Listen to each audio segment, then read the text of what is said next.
Today we're going to teach you how to make a perfect steak. No matter what kind of steak you use, may it be a New York strip or a shell steak or a porterhouse, it doesn't really matter. There's some basic fundamental principles that you want to stick to when you're cooking it at home. The first step, you want to make sure you bring your meat up to room temperature a little bit so it's not cold in the middle, and season it with salt and pepper on both sides. I like kosher salt. Second of all, heat up your pan. We want to make sure you're searing the meat. You're not boiling it here. So get a nice hot pan, add a little bit of oil to it, then add your seasoned meat into the pan. Once you get a nice sizzle on it, you can turn down the heat a little bit. Once the first side of the steak is nice and brown and caramelized, almost crispy, that's when it's time to flip it. This will take a few minutes on each side. You'll know the steak is done when you touch it and it's still a little jiggly in the center, but slightly firm.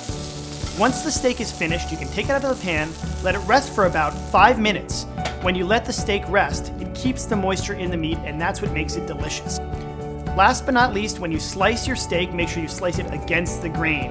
When you're slicing it against the grain, you're breaking up the protein strands, and you're cutting it so that it's nice and easy to chew and tender. And final tip, squeeze a little lemon on top. There's a lot of fat in your steak, and the lemon and the acidity balances it out and gives it a nice brightness and pop. It's going to be delicious at home. Try it for yourself and enjoy.